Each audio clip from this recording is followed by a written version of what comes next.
Hello everyone, welcome back to SSB Crack Exams. मैं हूं Anuradha and I am back with the part 2 of the series that we have started with 20 very important idioms and phrases with incredible background stories behind them. So हमने last part में कुछ ऐसे important और interesting stories देखे थे behind idioms and phrases और आपको I think अभी याद आ चुका होगा that what those idioms and phrases are. और जैसे मैंने कहा था, स्टोरीज को अगर आप याद रख के इडियम्स एंड फ्रेजेस को पढ़ रहे हो तो पूरी जिंदगी आपको उनके मीनिंग्स याद रहेंगे. You need not go and read them again and again. So let us without any much further ado, let us start with the idioms and phrases for this part as well. And we will start with the first idiom that we have: eat humble pie. Pie, as you all know, is a kind of a dish. It's a food, right? Humble pie खाने का मतलब क्या है? To admit कि आप गलत हो या आप किसी को अगर सॉरी कहते हो. ये ओरिजिनेट करता है 14th सेंचुरी से during a post Hunt feast. Hunting के बाद, शिकार करने के बाद फीस्ट होता है, राइट? जो भी शिकार करके लेकर आते हैं लोग उनको बनाते हैं और उनको खाते हैं. तो जो लॉर्ड होते थे मैनर के, मतलब जो ओनर होते थे मैनर के, वो फाइनेस्ट कट ऑफ मीट वो खाते थे. उसके बाद जो और भी हार्ट, लिवर और इंटेस्टाइन्स, एंट्रील्स होते थे एनिमल को, उनको कहा जाता था नंबल्स. ठीक है. तो 15th सेंचुरी में ये जो नंबल्स थे, इनको शॉर्टन करके अम्बल्स बोला जाता था. और जो लोअर स्टेचर के लोग होते थे, मतलब सर्वेंट्स होते थे, कुक्स होते हैं, ठीक है, वो लोगों को अम्बल्स को एक पाई में भर के बना के उसको उनको दिया जाता था, परोसा जाता था. And that was quite humiliating at that time because उनको मीट नहीं मिलता था. उनको ये हार्ट, लिवर, ऑर्गन्स, इंटेस्टाइन्स ये सब मिलता था.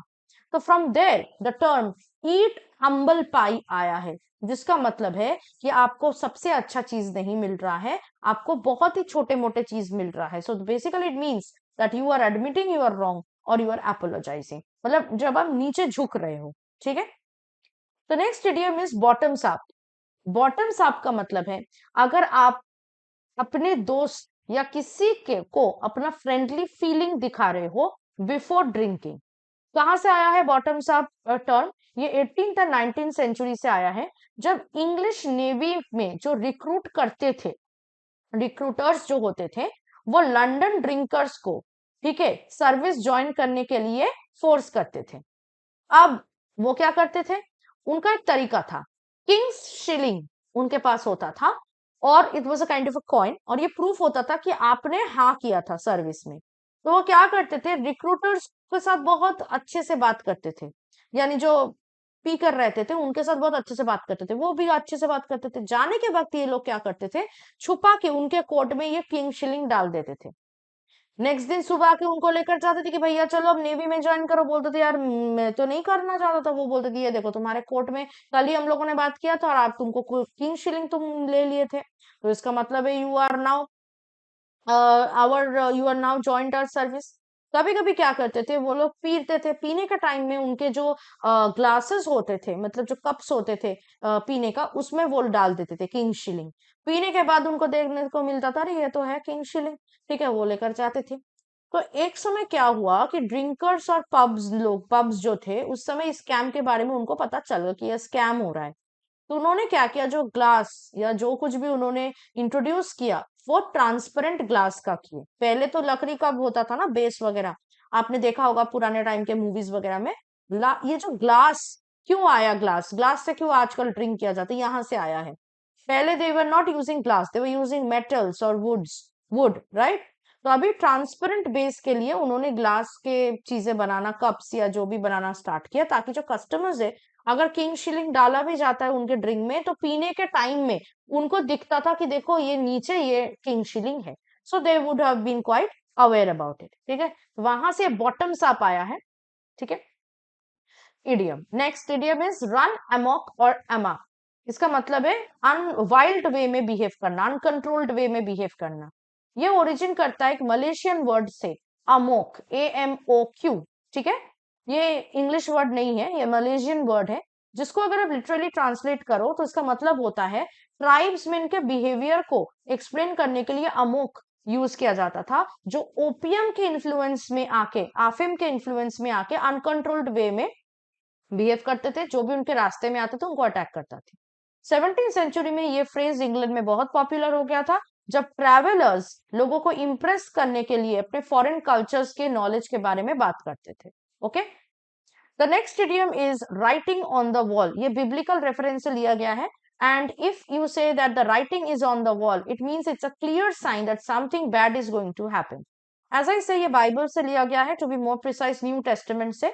बुक ऑफ डैनियल में गॉड जो है, ईश्वर जो है, किंग बेल्शाजार को पनिश करते हैं क्योंकि वो ड्रंकन रेवलरी में आके, पी पाके, ठीक है, सेक्रेट टेम्पल के जो चीजें हैं उनको डिग्रेड किए थे। उनको जो भगवान के चीजों में लगता है, पूजा के चीज में लगता है, उनमें वो वाइन पिए थे। ठीक है, तो भगवान ने क्या किया, उनको ये चीज की चेतावनी देने के लिए that something bad is going to happen to you, उन्होंने पैलेस वॉल में एक इनविजिबल हैंड से कुछ चीजें लिखे थे। लेकिन वो मैसेज जो थे डैनियल को देखने को मिला था और उन्होंने बेलशजार को कहा था। पर प्रॉब्लम ये था कि बेलशजार को ये चीज देखने को नहीं मिल रहा था, मतलब राइटिंग जो था वॉल पे वो बेलशजार को देखने में नहीं मतलब वो नहीं देख पा रहे थे, which was apparent to others, जो बाकी लोग देख पा रहे थे, because he was much engrossed in his sinful behaviour. वो पाप से डूब गया था, इसलिए उनको नहीं दिख रहा था। ठीक है, and ultimately Belshazzar downfall came. Okay, the next idiom is cost an arm and a leg. हम बोलते हैं ना, I went to buy this dress and it cost me an arm and a leg. इसका मतलब ये नहीं कि मैंने अपना हाथ और पैर काट के दे दिया। अब ये मतलब क्या है, इसका मतलब है कि something that was very expensive, जो बहुत ज्यादा एक्सपेंसिव था। ये ओरिजिन करता है from the art of making portrait of people. 18th century में पेंटिंग का जो चार्ज लोग पे करते थे वो इस पे बेस नहीं था कि पेंटिंग में कितने लोग थे, वो इस पे बेस था कि कितने लिम्स, कितने शरीर के पार्ट्स को ड्रॉ करना या पेंट करना पड़ता था पेंटर को। सो चीपेस्ट ऑप्शन यही था, बस आपका हेड और शोल्डर तक वो पेंट कर देंगे, तो ये काफी चीप हुआ करता था। और जितना आप एक एक हाथ, ठीक है, अपना बस्ट या लेग्स इंक्लूड करते उतना दाम बढ़ता। So therefore from there this idiom has come, cost an arm and a leg. मतलब अगर आप एक्स्ट्रा आर्म ऐड किए, मान लो 2 आर्म्स ऐड किए तो कॉस्ट बढ़ जाएगा, उसके साथ आप एक लेग ऐड किए तो और दाम बढ़ेगा, 2 लेग्स ऐड किए तो और बढ़ेगा। ठीक है, तो वहां से ये पेंटिंग में आर्म्स और लेग्स को इंक्लूड करने से जो दाम बढ़ता था, प्राइस बढ़ता था, वहां से ये इडियम आया है। ठीक है, interesting right. Next idiom is burn the midnight oil. Midnight oil जला के कुछ काम करना, इसका मतलब है to work late into the night, late तक काम करना रात को। ये ओरिजिन करता है उस समय जब इलेक्ट्रिसिटी नहीं हुआ करता था और लोगों को काम करने के लिए सबसे यूजफुल था वेल ऑयल, वेल ऑयल जलाना। Well oil was quite expensive eight in those times. और अगर आपको कोई ऐसा काम फिनिश करना है जो बहुत इंपॉर्टेंट है, आपको मिडनाइट में, मिडनाइट तक, ठीक है, जो वो ऑयल जो थे वो जलाना पड़ता था, which was quite expensive as I said, right. From there burn the midnight oil has come. Next idiom is get the sack. Sack का मतलब क्या है, बोरी जिसको हम कहते हैं, वो मिलना। इसका मतलब है be fired from a job, किसी काम से निकाल जाना। सो ओरिजिन करता है 1500 से, जब ट्रेड्समैन जो होते थे वो अपने सारे सामान, बिलोंगिंग्स और टूल्स एक सैक में या बोरी में कैरी करते थे और वो अपने ऑफिस में, अपने बॉस के पास, या जो उनके बॉस सुपरवाइजर हुआ करते थे, या कोई सेफ जगह वो लोग छोड़ के जाते थे। शिफ्ट के एंड में वो अंदर जा सकते थे और वो बोरी को लेकर बाहर लीव कर सकते थे। अगर बॉस को पसंद नहीं होता उनके काम से, तो वो क्या करता, वो उनको उनका बोरी पकड़ा देता कि भाई जाओ। वहां से गेट द सैक इडियम आया है। ठीक है, नेक्स्ट इडियम है take with a pinch of salt. Very important idiom. ठीक है, एक चुटकी नमक के साथ लेना। क्या मतलब है, इसका मतलब है to accept something while maintaining a degree of skepticism। कोई चीज को एक्सेप्ट करना लेकिन मन में एक डाउट है फिर भी आपका। ओके, ये ओरिजिनेट करता है 1647 में। ये फ्रेज एक एंशियंट रोमन बिलीफ से आता है। Just idea, the idea was that in the among the Romans that आप किसी खाने को इजीली सॉलो कर पाओगे अगर आप उसको बहुत एक चुटकी नमक के साथ ले रहे हो। प्लाइनी जो थे, ठीक है, बहुत ही बड़े एक रोमन फिलोसोफर थे, उन्होंने एक एंशियंट पॉइजन एंटीडोट को ओके, अब बताए थे कि to be taken fasting plus a grain of salt, एक बहुत एंशियंट पॉइजन था, उसके एंटीडोट बताए थे कि इसके साथ अगर आप एक ये एंटीडोट को एक पिंच ऑफ सॉल्ट के साथ ले रहे हो तो ये पॉइजन के अगेंस्ट काम करेगा। तभी से रोमन्स को ये बिलीव हो गया था कि किसी भी चीज में अगर आप एक चुटकी नमक यूज कर रहे हो तो वो आपको पॉइजनिंग से बचाएगा। ठीक है, so therefore this idiom has come from that, take with a pinch of salt. Okay, next idiom is a big wig. This is a very easy one. A big wig का मतलब है बहुत ही important hi fi इंसान। ये 17th century से originate करता है। Wig का मतलब हमको पता है, तो उस समय wig wearing was in high fashion.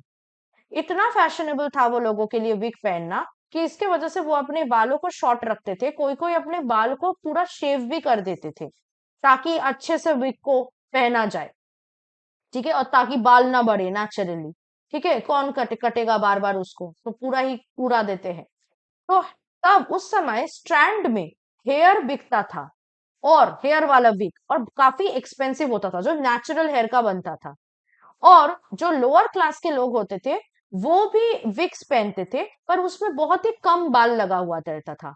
जितने लोग अमीर होते थे उतने ज्यादा बड़े विग्स वो पहनते थे, जिसमें हजारों बाल लगे हुए रहते थे, हजारों स्टैंड्स ऑफ बाल लगे हुए रहते थे। तो वहां से बिग विग, बड़े वाले विग आया है। इसका मतलब है अगर कोई उस समय बिग विग पहनता था वो बहुत इंपॉर्टेंट और बहुत ही रईस आदमी होता था, है ना। जिनके पास पैसे नहीं थे वो छोटे वाले विग ही पहन सकते थे। From there this word big wig has come, right. Next, meet a deadline. Deadline meet करना, इसका मतलब है टाइम को, टाइम के अंदर कोई चीज खत्म करना। ये अमेरिकन सिविल वॉर से ये फ्रेज ओरिजिनेट किया है। ठीक है, जो कि 1861 टू 65 तक हुआ था अमेरिकन सिविल वॉर। स्टॉकेट के अंदर वाले वॉल से एक लाइन 20 फीट का ड्रॉ किया गया था जहां पे फेडरल प्रिजनर्स रहते थे, और ये लाइन था उन प्रिजनर्स के लिए बाउंड्री। और डेड लाइन मतलब अगर आप इस लाइन को क्रॉस किए उनको मारा जाता था। ठीक है, अगर आप लाइन को क्रॉस कर गए you would be killed. So it was a quite sinister thing. Deadline जो अभी हम लोग बोलते हैं ना, डेडलाइन में फिनिश करना है। What is this deadline? Deadline was actually used during American Civil War for the prisoners as a boundary. If they used to cross that line they used to die, right. Next idiom is armed to the teeth. दांत तक armed होकर रहना। Armed का मतलब क्या है? When you are all ready with weapons and all. So armed to the teeth का मतलब है when you are overly equipped and overly prepared. जरूरत से ज्यादा आप रेडी हो या प्रिपेयर हो। ये ओरिजिन करता है 17th सेंचुरी पायरेट्स से।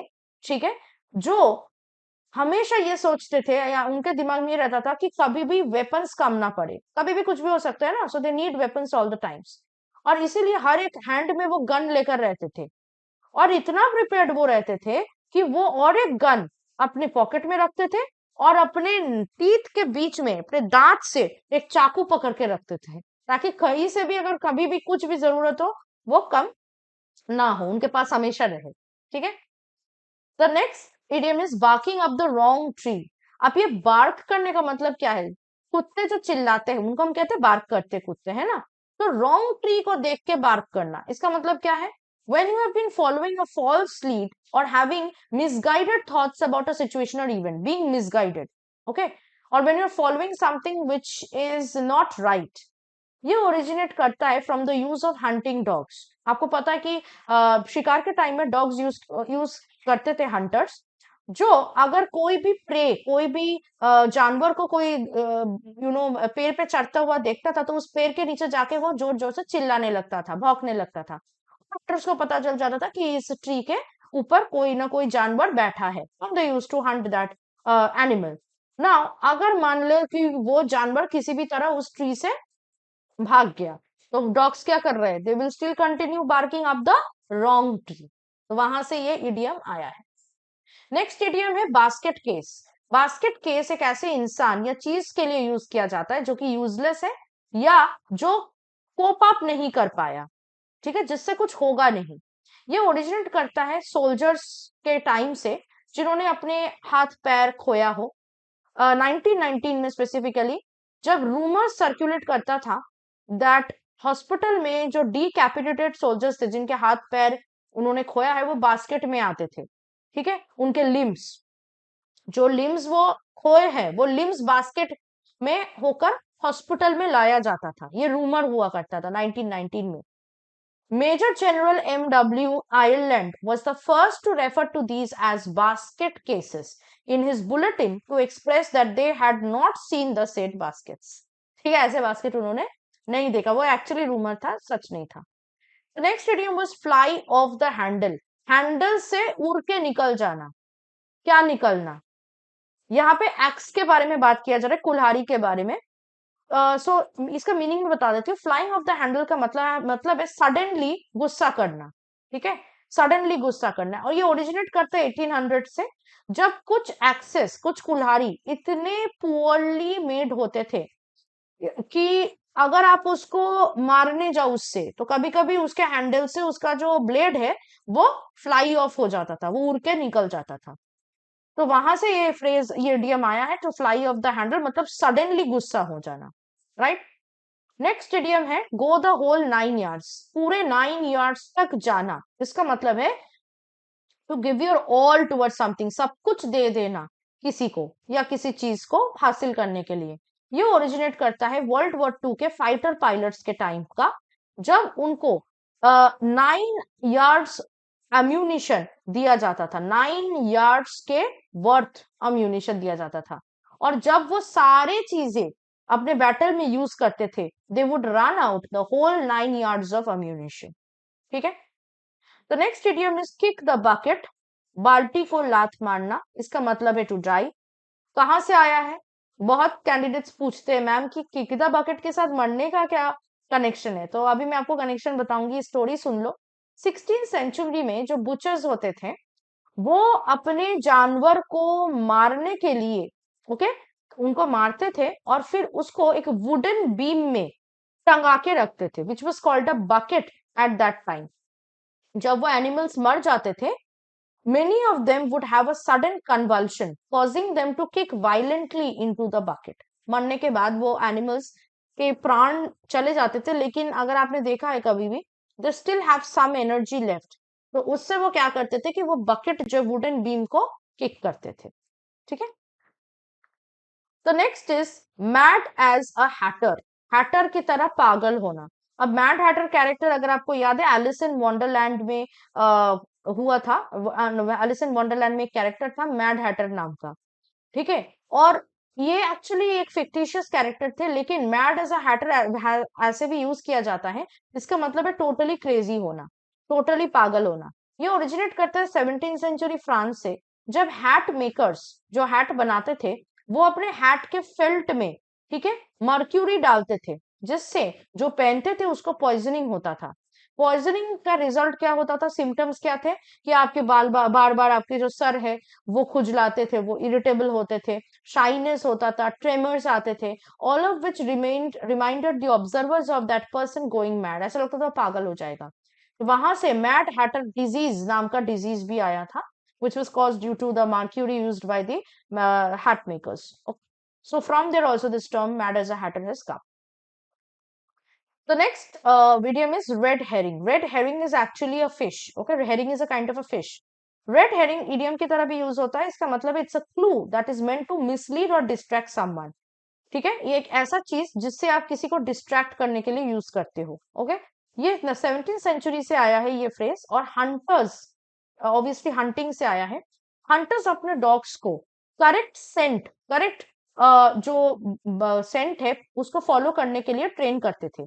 और उसके लिए वो क्या करते थे, एक रेड हेरिंग को स्मोक करके उसको या रॉट करके उसको ट्रीज में लगा के रखते थे, ये देखने के लिए कि अगर कोई कुत्तों को डिस्ट्रैक्ट करे भी तो क्या वो स्टिल करेक्ट सेंट को फॉलो करके प्रे तक उनको पहुंचा सकते हैं या नहीं, ताकि अगर वो कभी भी हंटिंग में जाए, अगर ऐसे इरेलीवेंट सेंट्स आ जाए उनके रास्ते में, तो डॉग्स इजीली उसको उससे डिस्ट्रैक्टेड ना होके हंटर्स को प्रे की तरफ लेकर जाए। ठीक है, तो it was a kind of training practice for the dogs. The next idiom is riding shotgun. It's a very interesting idiom. Riding shotgun का मतलब है अगर आप किसी भी व्हीकल के फ्रंट सीट में बैठ रहे हो, ठीक है, जो ड्राइवर के बगल वाला सीट होता है, दैट्स कॉल्ड राइडिंग शॉटगन। ये ओरिजिन करता है वाइल्ड वेस्ट से, है ना, जितने भी यहाँ पे लोग मूवीज देखते हैं, वाइल्ड वेस्ट आपने देखा होगा, वाइल्ड वेस्ट मूवीज, उसमें आपने देखा होगा कि उस समय क्या होता था, ड्राइवर के बगल में जो बैठते थे ना, जो कोच चलाता था, है ना, उस समय जो ड्राइवर के बगल में बैठता था उनके हाथ में एक शॉटगन रहता था, ताकि अगर कभी भी कोई डकैत वगैरह आ जाए तो वो उसको मार सके। ओके, नेक्स्ट इडियम है रब समवन द रॉन्ग वे। गलत तरीके से अगर आप किसी को रब कर रहे हो, इसका मतलब है उसको अनॉय करना, इरिटेट करना या बॉदर करना। ये कॉलोनियल टाइम से ओरिजिनेट किया है ये फ्रेज, जब कुछ अमेरिकन्स अपने सर्वेंट्स को फ्लोर बोर्ड साफ करने के लिए कहते थे। अगर जो फ्लोर बोर्ड होते थे वो लकड़ी का होता था, आपको पता है ओक वुड का होता था, अगर गलत तरीके से उसको रब किया जाए, पोछा जाए, तो क्या होता था, उससे स्ट्रीक्स फॉर्म हो जाता था। लकड़ी का है ना, तो वो कुछ लकड़ियां स्ट्रीक्स फॉर्म करते थे, मतलब उठ जाता था वहां से, जो फ्लोरबोर्ड को रूइन कर देता था, खराब कर देता था, और इससे जो होम ओनर थे वो काफी गुस्सा करते थे, इरिटेट हो जाते थे, तो वहां से ये रब समवन द रॉन्ग वे, ये इडियम आया है। सो आई होप कि ये सेशन जो था आपको काफी इंटरेस्टिंग लगा है। As I have already mention before, आप इस सेशन में भी कौन सा इडियम की स्टोरी आपको सबसे पसंद आई, वो मुझे नीचे दिए कमेंट में, कमेंट बॉक्स में हमें जरूर कमेंट करके बताइएगा। And if you have some other interesting stories also bind any particular idiom, you can also let me know in the comment box below. आपके अपकमिंग डिफेंस कॉम्पिटेटिव एग्जाम्स के लिए idioms and phrases काफी interesting और काफी helpful होने जा रहा है, तो प्लीज इनको ऐसे ही याद रखिएगा। और अगर आप अपने अपकमिंग एनडीए सीडीएस एग्जाम के लिए तैयारी करना चाहते हैं तो उसके लिए हमारा लाइव क्लास बैच को जरूर ज्वाइन कर लीजिएगा। And there are many other written defence exam courses available in the app. If you want to get enrolled in them, please do so by downloading our app today and use the code warrior10 while getting 10% off on the courses as you enroll. That was it from my side. This was second part for the idioms and phrases series that I have started with interesting origin stories behind them. I'll see you next with the third part of this series. Till then, stay tuned with us and always stay positive and motivated. Jai Hind.